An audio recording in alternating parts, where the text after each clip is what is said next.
Hello students, welcome to our channel Shekhar English Twitter. I am Shekhar sir and today we will learn a 5th standard lesson in unit 1, that is lesson number 2, Day Dreams. अगर अब तक आपने हमारे channel को subscribe नहीं किया है तो सब्सक्राइब कर दे और बेल आइकन पर प्रेस कर दे ताकि आपको हमारे आने वाले लेटेस्ट इंग्लिश लेसन, ग्रामर और राइटिंग स्किल वीडियोस इजीली मिलते रहें। तो चलिए आज का जो है वो लेसन स्टार्ट करते हैं। लेसन स्टार्ट करने से पहले देखते हैं कि जो 5th स्टैंडर्ड का लेसन है, सेकेंड लेसन दिया हुआ है डे ड्रीम, यूनिट 1 का है ये। इसमें है क्या, सबसे पहले समझते हैं कि डे ड्रीम का मतलब होता क्या है एग्जैक्टली। ठीक है, तो डे ड्रीम का मतलब वो कि जब हम दिन में बैठे बैठे जो है कुछ अपने ही ख्यालों में खो जाते हैं और कुछ ना कुछ बड़बड़ाते रहते हैं और सपना एक तरीके से देखने लगते हैं। ठीक है, मतलब जो हमारे पास एग्जैक्टली नहीं होता बट वो हम देखते हैं। तो डे ड्रीम मतलब दिन में ही हम सपने देखने लेते हैं। तो यही उसी जो है टाइटल पे जो है कि जो है स्टोरी बनाई हुई है। एक जो है स्टोरी है वो एक हस्बैंड और वाइफ की है जो सोचने लगते हैं कि उनके पास जो है बहुत सारे गाय हैं और उन्हें बहुत सारी चीज़ें जो है उनसे मिली है। ठीक है, और बहुत सारी चीज़ें फिर उससे प्रॉफिट कमाते हैं। ठीक है, और अंत में जो है वो जब देखते रहते हैं सपना वगैरह, बातचीत करते रहते हैं आपस में ही दिन के समय में। तो उसी समय एक दूसरा आदमी भी आता है, उस आदमी का हम नाम भी देखेंगे और वो उन्हें जो है वो बताता है कि आप जो है वो दिन में सपने देखना बंद कीजिए। तो देखिए ये सपना जो है वो क्या है और वो इंसान कौन है जो इन्हें सपने से जगाता है। ठीक है, तो इसकी शुरुआत करते हैं स्टोरी के साथ में। तो let's begin with the chapter of 5th standard in unit 1 day dream. So let's begin.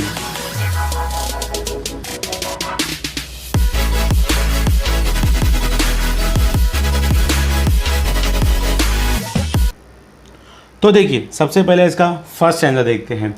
देखिए, once there lived a couple who spent a lot of time in idle talk. एक समय की बात है, एक जो है कपल जो है एक गाँव में रहते थे एंड हु स्पेंट जो अपना बहुत सारा समय जो है नॉर्मल बातचीतों में बिताते थे। ठीक है, अपनी नॉर्मल बातें जो है वो करते थे आपस में, मियाँ और बीवी। ठीक है, हस्बैंड और wife. One day the husband said, I have always wanted to keep cows and if by chance I get some extra money from somewhere I am going to buy a few cows। अब बैठे बैठे जो है एक दिन बोलता है husband कि अगर आई हैव ऑलवेज मतलब मैं हमेशा चाहता हूँ कि मेरे पास जो है कुछ काऊ जो है मैं कुछ गायें जो है मैं वो रखूँ, और अगर मुझे लक बाई चांस कहीं अगर मेरे पास पैसा आ गया, ठीक है, तो पक्का जो है मैं जो है कुछ उस पैसे से जो है ना कहीं से भी वो पैसा आ जाए तो उस पैसे से जो है मैं क्या करूँगा, कुछ जो है वो गायें खरीद लूँगा। ठीक है, तब देखिए इसमें जो है आगे है क्या दिया हुआ है उसके लिए देखते हैं हम लोग next paragraph. But that means a lot of work, you have to feed the cows, walk them, bath them, milk them, cows need a lot of looking after, one cow would be enough, there is no need to buy more cow, said the wife. अब ये इतनी सारी चीज़ें किसने बोली है, उसके wife ने बोली है। ठीक है, हस्बैंड तो बोल देता है कि मेरे पास अगर पैसा कहीं आ जाए लग बाई चांस तो मैं काऊ वगैरह खरीद लूँगा क्योंकि मेरी इच्छा भी है गाय रखने की। लेकिन उस पर वाइफ क्या बोलती है कि ठीक है, लेकिन काऊ खरीदने का मतलब है, दैट्स मीन इसका मतलब होगा कि आपको बहुत सारा जो है क्या करना पड़ेगा, वर्क करना पड़ेगा, क्योंकि आपको उसको खिलाना पड़ेगा, उसको आपको जो है टहलाने के लिए ले जाना पड़ेगा फार्म में, उसको नहाना पड़ेगा, उसमें से मिल्क निकालना पड़ेगा, और काऊ को जो है बहुत सारा जो है वो केयरिंग चाहिए होता है, वो लुकिंग आफ्टर मतलब उसको जो है वो देखभाल करनी भी, उसका देखभाल भी बहुत करना पड़ता है। ठीक है, and one cow would be enough. ठीक है, अगर आप लेना चाहते हो लेकिन एक गाय है वो इनफ होगी, there is no need to buy more cows, said the wife. ये बात जो है किसने कही, वाइफ ने कही कि एक ही गाय इनफ होगी, एक से ज़्यादा गाय नहीं लेंगे।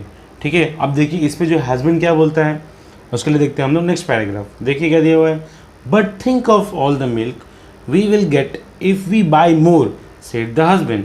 वो क्या बोलता है कि लेकिन सोचो, अगर think of all the milk, जो भी हमको मिलेगा, अगर हम बहुत सारा गाय रखेंगे तो हमें बहुत सारा चीज़ें जो है वो मिल्क मिल सकता है, तो इसके बारे में भी सोचो। ऐसा जो है वो हस्बैंड अपनी वाइफ को बोलता है। तब देखिए इस पर जो है वाइफ क्या बोलती है, दैट्स ट्रू।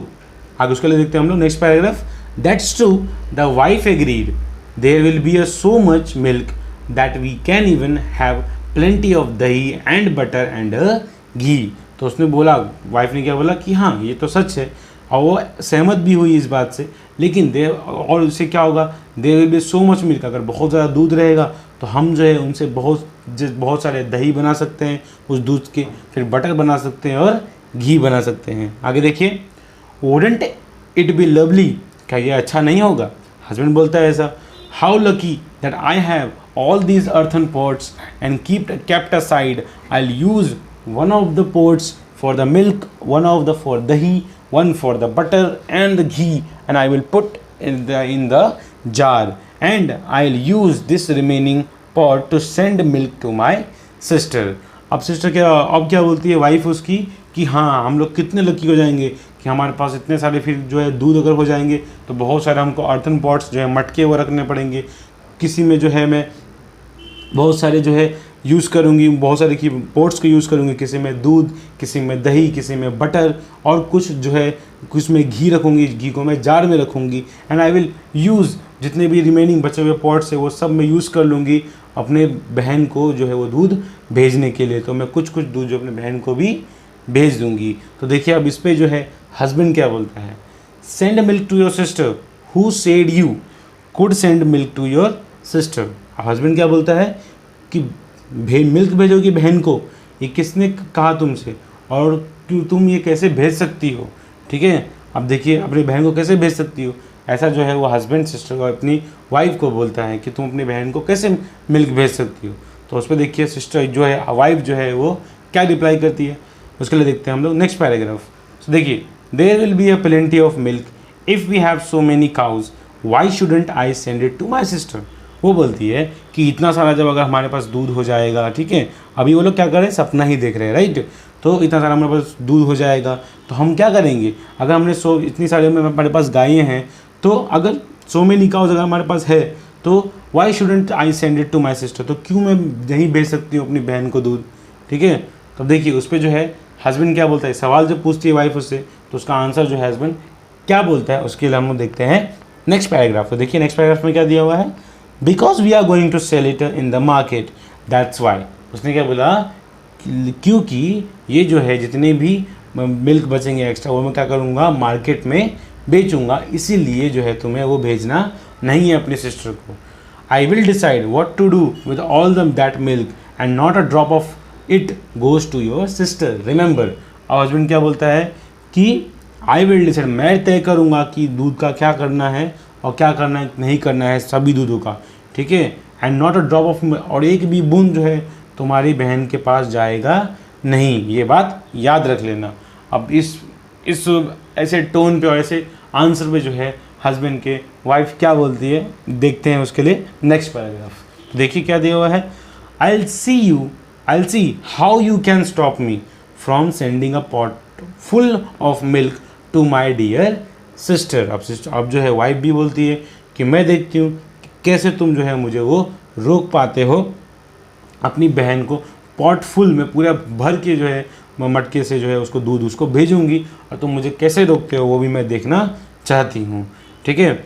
आगे देखिए क्या दिया हुआ है, I do all the hard work running after the cows so naturally I will decide what happens to the milk just trying stopping me the wife exclaimed, ठीक है। अब वाइफ जो है वो बोला कि वो क्या बोली कि जो भी आपके जो भी वर्क रहते हैं मैं पूरा काम करती हूँ, घर का काऊ का देखभाल करती हूँ, तो नेचुरली मुझे डिसाइड करना चाहिए कि मैं क्या करूँगी मिल्क का, ठीक है। और जस्ट वो रोकती है अपने आप को, ठीक है, जस्ट ट्राई स्टॉपिंग मी, ठीक है, मुझे रोकने की कोशिश मत करो। द वाइफ एक्सक्लेम, वाइफ ऐसा कहती है मुझे रोकने की कोशिश मत करो क्योंकि मेरा भी इस पे हक है, मैं भी दूध भेज सकती हूँ अपनी बहन को, ऐसा जो है वो हस्बैंड को बोलती है। अब देखते हैं आगे, देखते हैं कि हस्बैंड ने जो है वो क्या कहा। तो उसके लिए देखते हैं हम लोग नेक्स्ट पैराग्राफ। तो देखिए नेक्स्ट पैराग्राफ क्या दिया हुआ है, is that so shouted the husband. अब हस्बैंड चिल्ला देता है, बोलता है ऐसा क्या, वॉच दिस देन, तब देख लेना मैं क्या करूँगा, ऐसा जो है हस्बैंड वाइफ को बोलता है। आगे देखो क्या क्या करता है वो, he began to lift and smash the earthen pots one by one, his wife began to scream. अब जो क्या करता है वो शुरुआत कर देता है, उठाता है पॉट्स को और उनको फोड़ने लगता है अर्थन पॉट्स को। ये सब जो है वो क्या कर रहे हैं वो लोग सपने में सिर्फ बोल रहे हैं, बातें कर रहे हैं बस, ऐसा कुछ रियल में नहीं हो रहा है। ठीक है, अब देखिए आगे क्या होता है, उसके लिए देखते हैं हम लोग नेक्स्ट पैराग्राफ। तो नेक्स्ट पैराग्राफ में देखिए क्या दिया हुआ है। अब यहाँ पे एंट्री होती है एक आदमी की। वो आदमी क्या है देखिए, द गोपाल भांड who was passing by heard all the commotion and rushed inside. When he heard what had happened, he picked up a stout stick that stood in a corner and began to swish it through the air and pound it on the floor. The husband and wife were both astounded to see his antics. अब देखिए गोपाल भांड नाम का आदमी वहीं से जो है क्या करता है, गुजरता रहता है उनके घर के पास से। तो वो क्या करता है, ये सब चीज़ें जो बातचीत जो झगड़ा वगड़ा वो लोग करते रहते हैं हस्बैंड वाइफ, वो जो है वो सुनने लगता है और तुरंत जो है वो भाग के अंदर आता है। और जब अंदर आता है तो क्या देखता है कि व्हेन ही हर्ड, जब वो सुनता है कि क्या हो रहा है, उसको पता चलता है कि क्या हो रहा है, क्या चल रहा है, तो क्या करता है वो बगल में जो है एक छोटी सी स्टिक जो है वो लकड़ी पड़ी रहती है पतली सी, उसको उठाता है और उसको जो है वो हिलाने लगता है, हवा में उड़ाने लगता है कॉर्नर से उठा के, और बिगिन टू स्विश इट मतलब उसको घुमाना, हवा में जो है वो चलाने लगता है और एयर में, and pound it on the floor, floor पे उसको ज़मीन पे फटकने लगता है। And the husband and wife, अब इसको ये हरकत करते हुए गोपाल भांड को हस्बैंड और वाइफ देखते हैं। ठीक है, और दोनों भी जो कहते हैं अस्टॉन्ड हो जाते हैं, मतलब जो है वो आश्चर्यचकित हो जाता है कि ये कर क्या रहा है, ये जो है गोपाल भांड कर क्या रहा है। अब देखिए तो ये आज जब वो जब अस्टाउंडेड हो जाते हैं हस्बैंड और वाइफ, तो उससे क्या पूछते हैं, उसके लिए हम लोग देखते हैं नेक्स्ट पैराग्राफ। तो देखिए नेक्स्ट पैराग्राफ में क्या दिया हुआ है, what are you doing, they inquired. अब दोनों जो है वो इंक्वायरी करते हैं गोपाल भांड से कि तुम जो है वो क्या कर रहे हो। ठीक है, अब देखिए गोपाल भांड का इस पर क्या रिप्लाई होता है, move aside Gopal Bhand, I have to drive away your greedy cows. Move aside, दूर हट जाओ। ठीक है, सेड दो गोपाल भांड ने कहा कि दूर हट जाओ, I have to drive away, मुझे है जो दूर भेजना है, योर ग्रीडी काउज, तुम्हारे लालची गायों को जो है दूर भेजना है। And you have let them vendor and now they have रूइन my field, तुमने उन्हें ऐसे ही छोड़ दिया है और अब जो है वो मेरे खेत में आ गए हैं। End of field of beans and cucumbers, beans के और कुकुम्बर्स के जो है खेत में आ चुके हैं। Oh my lovely field of beans and cucumbers, ओ मेरे प्यारे बेचारे फील्ड जो है बीन्स और कुकुम्बर्स के, वो सब खा जाएंगे गाय तुम्हारे, इसलिए मुझे भगाने दो अपनी तुम्हारी गायों को। ठीक है, अब देखिए आगे जो है इस पर रिप्लाई क्या आता है, हस्बैंड का और वाइफ का दोनों का रिप्लाई क्या आता है, उसके लिए देखते हैं हम लोग नेक्स्ट पैराग्राफ। देखिए नेक्स्ट पैराग्राफ में क्या दिया हुआ है, but you don't have a field of a beans and cucumbers. लेकिन हस्बैंड बोलता है कि तुम्हारे पास तो जो है बीन्स और कोकुम्बर्स है ही नहीं, सेड द हस्बैंड। एंड उसके बाद देखिए क्या है, as soon as he said that Gopal Bhand stop. अब जैसे ही ये बोलता है हस्बैंड कि तुम्हारे पास तो फील्ड कोई है ही नहीं बीन्स कोकुम्बर्स का, वैसे ही जो गोपाल भांड क्या होता है वो रुक जाता है। ठीक है, एंड वेल्डिंग द स्टिक्स, और स्टिक को साथ में साइड में छोड़ देता है। एंड लुक्ड एट हिम, और उसकी तरफ जो है देखता है उसकी तरफ, विथ रेज्ड आईब्रो, अपनी आंखों की जो भाव रहती है, आईब्रोज रहती है, उनको उठा के हस्बैंड की तरफ देखता है। उसके बाद क्या है देखिए, the husband and the wife understood what he was trying to tell them. अब जो है दोनों के दोनों समझ जाते हैं कि गोपाल भांड जो है उन्हें क्या कहने की कोशिश कर रहा है। ठीक है, अब देखिए क्या आप बता सकते हैं क्या करने की कोशिश कर रहे हैं? अगर आप बता सकते हो तो आप हमें कमेंट सेक्शन में जो है वो बता दीजिए, उसका आंसर बता दीजिए कि क्या जो है गोपाल भांड उनको कहने की कोशिश कर रहा है। So can you tell what he wanted to say, मतलब वो क्या कहने की कोशिश कर रहा है हस्बैंड को, कि उसका सस्पेंस भी आपको मैं बता देता हूँ, लेकिन आपको भी क्या लगता है वो भी आप बता दीजिए हमें कमेंट सेक्शन में बता सकते हैं।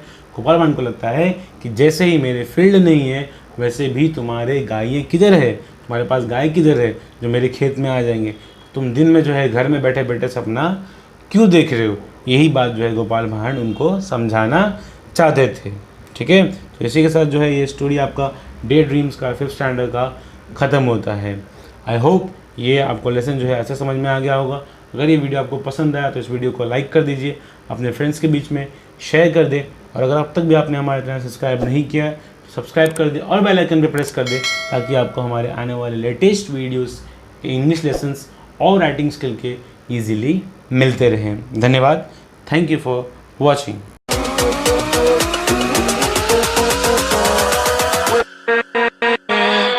with